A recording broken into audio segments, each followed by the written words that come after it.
Perfect. So Shyvana, Karthus, Nocturne, the ban's out from Orb, while Malphite, Vladimir, and Alistar from Curse. I did speak to St. Vicious between these two games, and he played an incredible jungle Alistar that first game. And what he said was, we don't have first pick, we're gonna ban Alistar pretty much, because they don't want the enemy team to have Alistar, but what they gave up instead is a Shen. So they gave up the Shen. At the same time, what else did they ban? The Vladimir that worked so well for them this last game. So they're going with a different strategy, really respecting the fact that they're second pick, and actually picking up the Maokai, which last game did not do very well for oRbit, but they have, they have the Morgana. There is no Black Shield to stop Maokai from doing anything.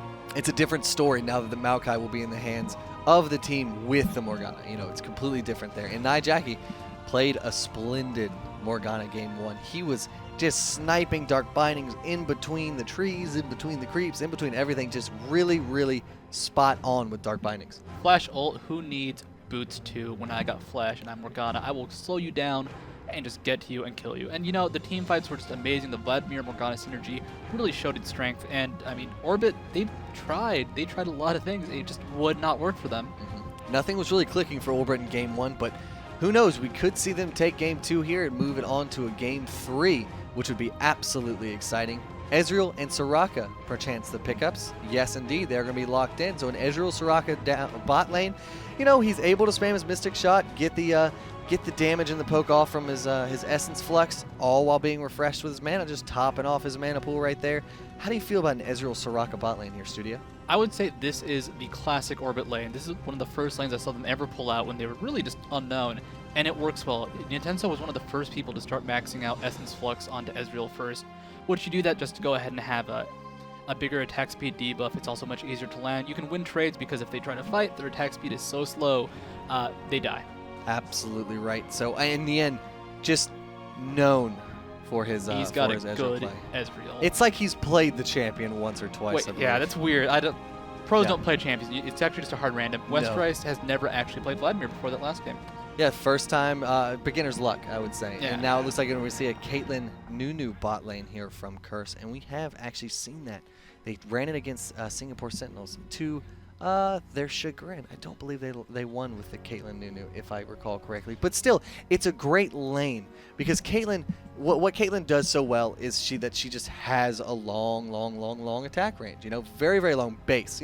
There are champions like Kog'Maw when he activates his Bio-Arcane Barrage, he gets the attack range. There's champions like Tristana with her Draw a Beat passive. She slowly gets more attack range as she levels up. But Caitlyn base out of the gate, very, very long attack range, and she gets the headshot with her passive from the brush. I think it's every 8 shots, it actually charges up, does additional damage.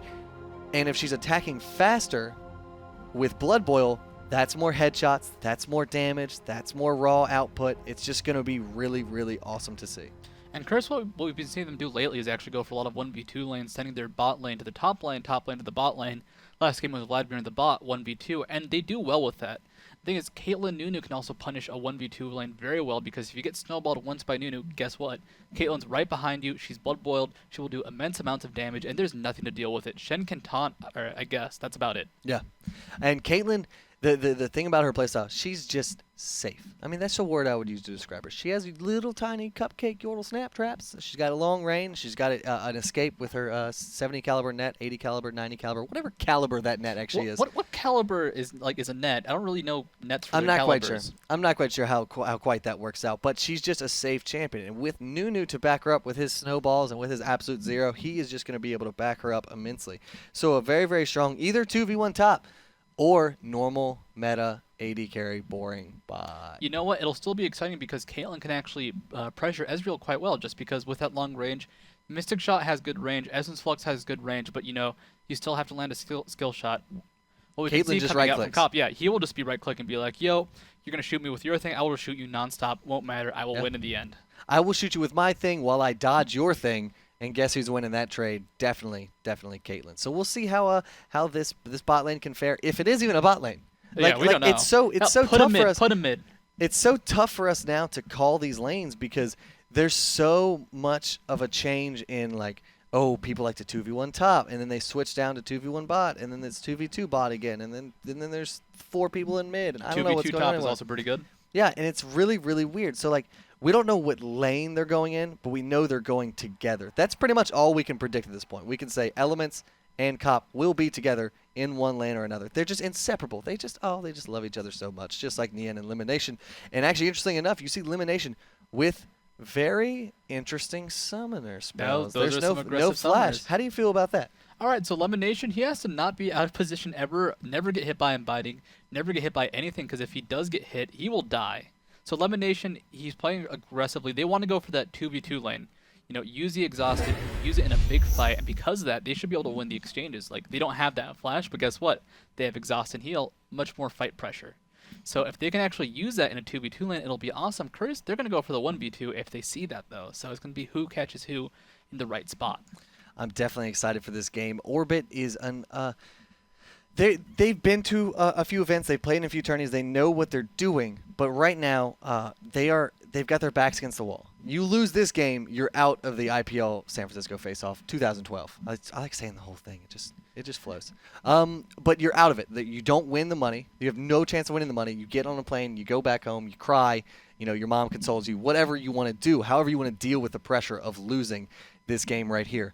Curse, they want to win this game, of course. But if they lose this game, that just means there's going to be a game 3, another opportunity for them to win. And I think that makes oRb really, really, really scary. So we're going to see if they can claw their way back. There's nothing more dangerous than a desperate individual, and we'll see if oRb, how desperate they actually are. You know what's more dangerous than a desperate individual? Five Desperate individuals. 5 desperate together individual groups. Something like that. And their coach is here too. It's actually Patoy from Dignitas. Isn't it? Well, that's awesome. Yeah. Well, hopefully he can guide them and tell them what to do and find victory in this game 2 of oRbit versus Curse. We have the game up right now, so we're going to go ahead and throw right to that. See how the level 1 action is going. I mean, oRbit versus Curse, they've played many times. They like to go back and forth. There's no one clear winner in this matchup when they scrim. But here we go. We're straight into the action. That was a great cut into the action. It's hey, we're gonna high five each other in the brush, in the river, and see what happens. We do have the aggressive defensive ward, as you labeled it, coming out from Curse onto the Wraith area of oRbit. This gives them good vision. If the jungler is spotted, it's like, hey, we know where you are, and if he's not spotted, it's like, wait, you're not at your Wraith. You're doing something else. You're either invading or ganking, which is pretty scary. Yeah, and it looks like oRb right now actually using that Mystic Shot to check the brush elements. Will spot them as they come around the corner, but will he pay for it? There's the Yeti. He actually decides to flash. Will the Dredge Line be picked up by Hyde? No, it doesn't look like he picked up Dredge Line first. Of course, you know, Dredge Line on a jungle Nautilus is not like what you normally do. You normally get that Titan's Shield that gives you a lot of health, gives you the AoE damage, stuff like that. But, you know, these professional players, of course, they know if something happens, a high, obviously, an experienced Nautilus player is not going to choose Titan's Shield right out of the gate because there could be a level 1. Yeah. And that's not what you want in a level 1 fight. Granted, hitting someone with Nautilus with whatever skill you choose is still pretty pivotal and pretty awesome because of his passive. It locks them down for a second.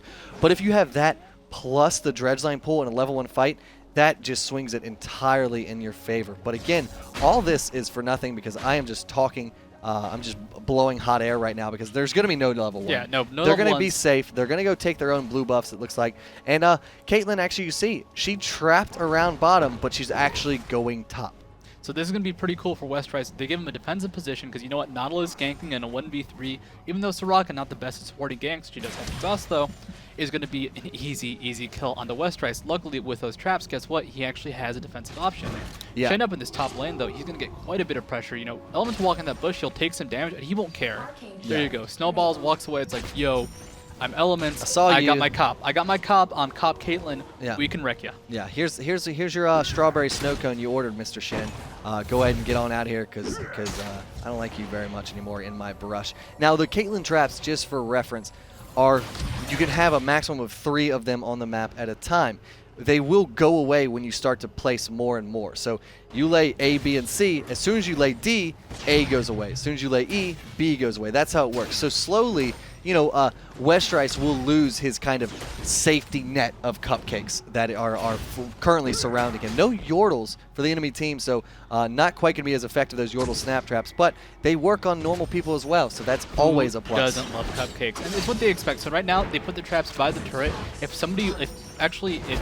Yuzuki goes for that CS, walks towards those creeps, guess what? He's in a dangerous spot. He will get trapped. He will get snowballed, shot in the face. Many unpleasant things will happen to him. Yeah. Westrice does lose the safety, but you know what? He's pushed to his turret now. He's going to get pressured underneath it, but he'll just be using the axe to really farm up, get any CS he can. And actually, look at the CS. 7 actually in the mid lane. We do have Nami Pooper getting rooted by Morgana.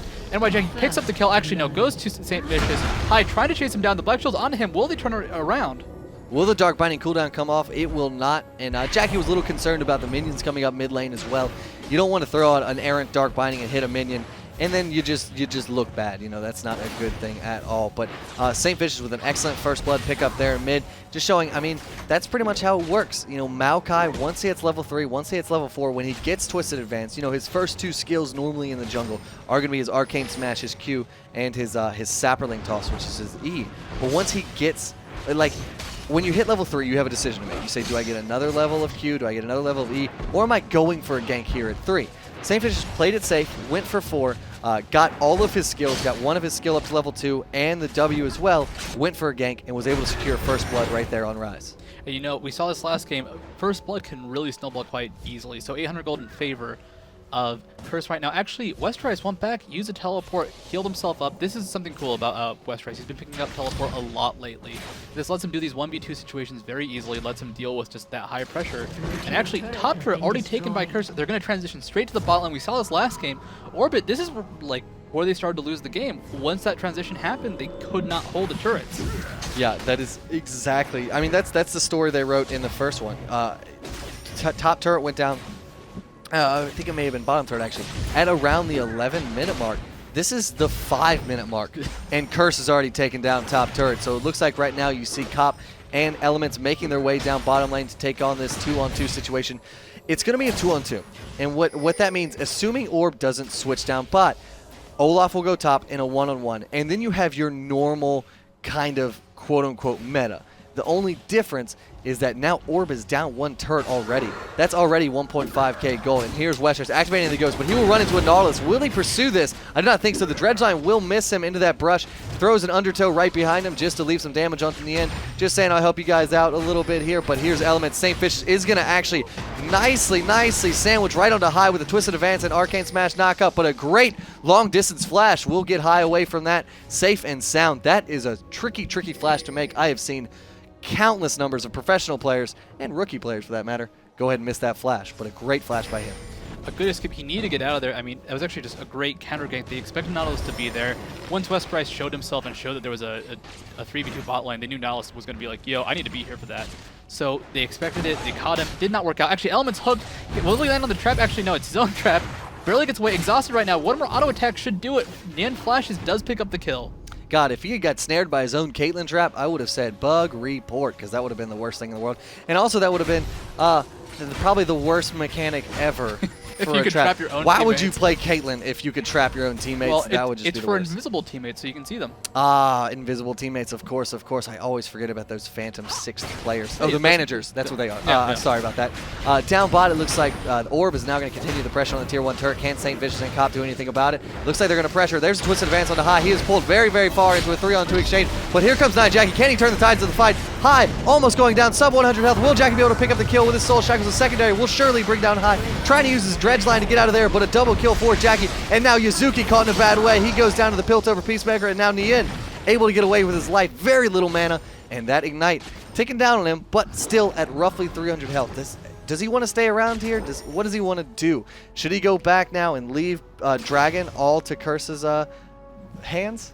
What he should do right now is not fight, because it'll be a bad situation. So the Shen ult being used, they lose Yuzuki. Actually, Tenso taking a lot of damage. Cop, can you do it? Yeah, shoot him in the face. I guess I take back my previous statement and said he should have gone back. Yeah, he should have gone back. I mean, yeah, like you don't have to explain any meta, any game-changing theory. He should have gone back because he died. Because, you know, because Cop shot him in the face and then flashed and then shot him in the face again. I feel like Number one counter to Ezreal. Shoot him in the face. I feel like Cop had an ace in the hole. Oh.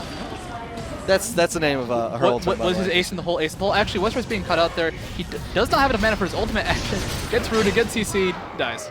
Yeah, very, very unfortunate for Westrice right there. But, I mean, what can you do? Caught in a bad place, aggressively going for a counter jungle, and it didn't pay off there. But still, Cop and Elements are doing work in this game. They are joining a union, and they're absolutely doing really, really well. 2-0-2, Cop, 57 CS with a BF sword, double Dorans, and Boots 1 still. But, I mean, when you can get a BF sword at the 8-minute mark, you're probably sitting pretty. And you know what? They can go ahead. They can send mid wherever they want. But even mid lane, they've taken out all the turrets. They have just a global advantage in terms of gold. Even with Westrice dying for that invade, they're still ahead about 3,600 gold. They'll probably go for Dragon.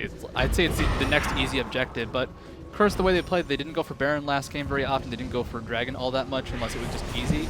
I think they're just going to go for the safer option, maybe just go down for a mid push or just keep CSing or something. I don't know. Get gold. Yeah, that's what they're doing. They took down top turret early. They took down bot turret. I mean, this is literally on par for an Azubu Blaze turret kill. The Azubu Blaze, from what I remember, one of their fastest times was like 2 turrets down at 9 minutes. And Cop and Elements just saying, oh, Captain Jack, you can do that? Check this out, you know, and Elements just putting on his less boy pants and saying, what's up? We can do the same thing. Anything you can do, I can do better. I'm pretty sure is how that works. So anything now, you can do, I can do better against North American teams. Against North American teams, exactly. And there's St. Fish is being knocked out by the depth charge, but High, with very little mana, may not be able to escape this. The Dark Binding dealing tons of damage to High. He goes down very quickly between that and the Tormented Soil. Yuzuki and Nubby Pooh Bear hot in pursuit. Will or be able to collapse on this, but Westrice actually teleports behind them, and now this will be a 3-on-3 exchange. Oh man, not good for Yuzuki. He did not want to see the Techno Viking right behind him with the Undertow. There's the Ragnarok ultimate. Will Westrice be able to cap Nien? No. Nien just a little bit too slippery, but Curse, this is going to be a dragon for them. Great, great teleport from Westrice. I almost didn't see it, but I was watching the mini-map. Map awareness. Map awareness #1, and you know what, that teleport, that is how some teams counter Shen with a new really long cooldown on his ultimate, about 200 seconds at rank 1. Teleport is going to be amazing in those early game situations. So, I mean, look at this gold difference, 6,500 at the 10-minute mark. That is insane. That is an Infinity Edge and a half. This is the kind of goal difference you see coming into like mid-game. This is like 20 minutes right here. This is 25 minutes. But it looks like what Curse is doing right now with these aggressive dragons, with these great team fights and the great call from Westrice to TP down there and get an easy dragon. What this is effectively doing, this is shortening the game. They want to shorten the game as much as possible. They don't want to get to the point where, and this is exactly what Azubu does, exactly what some of the Eastern teams do, they force low economy games. And pretty much what that means is GP10 items absolutely shine. Because while you're roaming, you're not really farming that much. This is a relatively low farming game, I would say, for the 11-minute mark in the professional scene. Jackie got 80 CS, you know, Caitlyn just thereafter, 79 CS, Olaf only 58 CS, but double GP10 ticking right there. You know, the average, I would say, really good CS is roughly 10 CS a minute. So, you know, quote-unquote perfect CS here would be roughly, you know, 100 or so. So they're just under that, but on top of the roaming and tower killing they're doing, they not all of them, but 3 members of Curse have GP10s ticking. And that is going to pay dividends in a short game that doesn't rely on farming like most North Americans do. So they're going to have the GP5, and of course those GP5 items, they're going to upgrade to these really good teamfight items very quickly. So we're going to see Reveries come out relatively early. With those Reveries, guess what? Your team is better in a teamfight, and when you have a Reverie over the enemy team in the 14-minute mark, you will win a teamfight just to the initiation and escape you have. So, Curse, they're playing as a team, and this is just, you know, a good strategy. Something we didn't see. Actually, Cop flashes out of there. High being initiated upon, does get hit by just a bunch of things. Channel Ultimate is used onto him, but there was a disengage from Curse. They didn't actually go for anything. Yeah, Cop kind of got a little scared. It took him off guard. He actually blew both of his summoners to get away from that, fearing the damage that the tower could have put on him. You know, his team was there to back him up. Maybe not them. I want to say, looking in hindsight is 2020, of course. Cop is probably saying, I shouldn't have flashed, I shouldn't have cleansed. I didn't need to. But this is the heat of the moment. This is a, you know, professional game. We're at a tournament. This is for your progression in the loser's bracket right here for Curse. And for Orb, it's everything. You know, if they lose here, they're out of the tournament and they won't be playing tomorrow, which is very, very unfortunate. But, you know, I'm not knocking Cop whatsoever. It's just kind of one of those, hindsight's 2020. Run high. No, emotion's actually one of the big things for tournaments. I know some players, their first tournaments, they cannot deal with just what's going on. Jackie actually takes out Ezreal. Didn't get a catch quick news update. Jackie killed Ezreal. Yes. Yep. Go on, please. So with Jackie killing Ezreal, it's another bit of free farm, another bit of pushing. But emotions can run very high. I have to say, I think oRbit's currently, they're on tilt. Yeah. They're at their last possible game. Like if they don't win this, they're out. They're gone. And it sucks to be in that position, but they have to be able to deal with this. They have to have the mental stamina to be able to say, you know what, this is not a good position, but we have to fight out of it. Yeah, and you perfectly describe, tilting. If you're unfamiliar with the term, it is I believe a card game or poker term more than anything. And what that is when you start playing bad at the beginning, you will just progressively get worse, pretty much. It's almost like if you have like a flat surface with one little fulcrum right in the middle and you have a marble on there. As soon as that marble starts moving, it tilts more and more to one side and that marble eventually falls off. There were some really cool hand motions going on. There was. It was beautiful. I was like I was baking a cake or something. It was lots of fulcrum. But that is the object of tilting. And even though it originates kind of in a poker or card game sense, it applies to sports. It applies to esports. It'll apply fancy to your final test in a class. It applies to almost anything in life. The first mistake you make, it's like a snowball. It's a snowball, effect. But it's a mental snowball, and it's really hurting oRbit right now. Yeah. Just not able to react to the lane swapping going on, just the amazing teleport, just team play coming out from Curse. And Curse, they weren't really known for their teamwork, I'd say, recently. It's been developing very quickly, very well. They suck. I'd say, the Curse from a month ago compared to this Curse, that's a sucky Curse. This is good Curse. They're looking very, very strong right now. They were knocked to the losers bracket, by Singapore Sentinels, who absolutely look amazing, great. Like it's not that Curse sucks and they played bad and Singapore Sentinels stomped them. They went to 3 games. They were really good games, all 3 of them. If you need to watch those VODs, I highly, highly recommend it. Studio and I were able to cast those. Double recommended. Double recommended. Super recommendation right there. Really good games. Singapore Sentinels was just better, today. And that's the thing. Anyone can win any league tournament. This isn't something that's set in stone. One tournament can be won by TSM, one by CLG, one by Evo, one by CLG Black. Things go crazy. There's no set in stone. Like we just saw Team Legion absolutely upset World Elite. They took out Wii. Yeah, nobody expected that. I'm like, Team Wii, that they're probably going to take the tournament maybe. I don't know, Legion. Yeah. I like them, but they haven't shown the results in the past. Actually, what are we talking about? St. Vicious getting caught up by High. The root lands, and he walks away because they're scared because they don't know where the rest of Curse is. But if that doesn't prove anything, it just proves that esports, sports, period, they are just... we're getting there. Yeah, we're getting there. It's no longer just like, oh yeah, TSM or CLG. Now it's Legion. Who's gonna make it? Who's gonna make it to the finals? Right now Westride's being caught by High L9. He wants to take him down with him, but it looks like Westride's may be able to just escape from this. Will Yuzuki be able to land a taunt off? There's the depth charge, gonna knock him off. Westride's already blew his ultimate, so he does not have that. He still has ghosting, does decide to pop it, trying to get away. Turns around with the undertow. No member of Curse. We're talking about TSM now. Yeah. No member of Curse able to collapse in on that. Looks like Curse is just going to take a consulary dragon. Which, why not? How many ultimates were just used in the top lane? We had, actually just depth charge, but a lot of time and effort was used by oRbit. They're actually afraid of the Baron. Ezreal just used on the Baron just to scout it. Just thinking, maybe they're there. oRbit just doesn't know what Curse is doing. If we look at their map vision, I believe Curse, they have a ton of wards everywhere.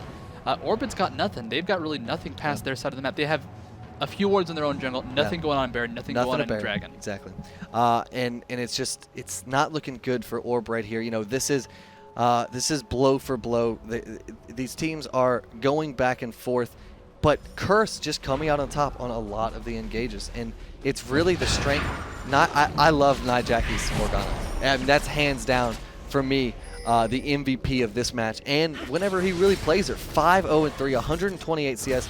But that doesn't mean that he's the only one doing work, because Elements and Cop themselves have taken down Tier 1 top, Tier 1 bottom. They put pressure on all of oRb's lanes, and at the same time, St. Vicious on Maokai playing extremely well. W. Pooh Bear, Rise is a special type of AP carry. He doesn't scale exclusively off AP. His E, his bouncing ball, does scale off a little bit of AP, but most of his damage comes off bonus mana, actually. So you want to build Rise very tankily. Very tankily? Tankily. I think it's just tankily. No, I like tankily more than tanky. I do like tankily. So he builds very tankily.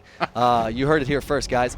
to do damage. And that's a really interesting thing about Rise. He has Catalyst, he has Tear the Goddess. That's going to stack up to plus 1,000 mana. The Catalyst, you know, gives a little bit of mana, a little bit of sustain in lane, but not able to. It's already 18 minutes. He doesn't really have an item. A lot of, you know, Rise at this point in time would love to either have, you know, a Catalyst, a Banshee's Veil, a Glacial Shroud, the workings of a Frozen Heart, anything. But Nubby Pooh Bear just a little bit too far behind that roaming Morgana that Jackie's playing so well. They can't walk in this, so it's going to be very risky. Actually, all revealed by the Ezreal. Lemonation taking so much damage. Channel onto him, though. St. Fish is trying to go ahead and get out of there. They do pick him up. NY Jackie in front of everybody. Westrise teleports in. This is just looking bad for oRbit. Can they actually escape this? Yeah, they cannot. I mean, you got your answer right there. They can't escape it because they died. That was a beautiful bait by Curse right there. They got the vision onto Elimination when he was just over that wall. And St. Fish, I didn't know the Twisted Advance was that long of a range. He Twisted Advance over the wall, able to lock him down. The Shen ultimate, the Soraka Summoner heal, the Soraka W, the Soraka ultimate, I think nothing oRbit's worked. surrendering. Is oRbit surrendering?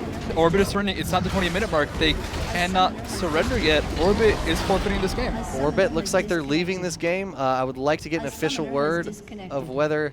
We'll have to double check. Unless all of their laptops just exploded at once, it looks like oRbit's surrendering. I mean, I would not be surprised if Curse just Curse is still in. This. Yeah, Curse, let's just finish this. They're like, you know what, we can just finish this, like, just in case. But well, they are. You know, granted, these teams are in 2 different areas right now. Yeah, they so can't Curse, communicate. yeah, Curse is not aware. So they're just gonna say they can't. You can't see, can you? Or can you see in custom games? Because usually you have to wait 5 minutes before it reveals the enemy team. Yeah, we're not going to see. They don't know they've left. So Curse has no idea that. Yeah. So Curse has no idea that Orb is not in the game anymore. So we can go ahead and cast this. Looks like Cops sieging down that mid turret, going to take it down very quickly. It doesn't look like there's much resistance here from Orb. No, not really much going on. The inhibitor going down to half health. Where's oRbit? Down to 1/4 health. They take it down because oRbit is not in the game. I mean, what is the mindset of Orb right here? Why are they not defending these inhibitor turrets and Nexus turrets? This is ballsy play right here. Maybe they'll come back. They want to get down to the Nexus, see if they can make an epic comeback. Down 11 kills. They're down 17k gold. But no, it looks like Orb has absolutely no response to Curse. There's the ace in the hole. Not going to take anyone out, but that is okay because it looks like the Nexus will fall shortly. And this is this a game for Curse? Curse, I think, wins 2-0. 2-0? Oh man, if you wanted to see a closer, more exciting end game than that, then I don't know what you want, because man, oh man, that was about exciting as it gets.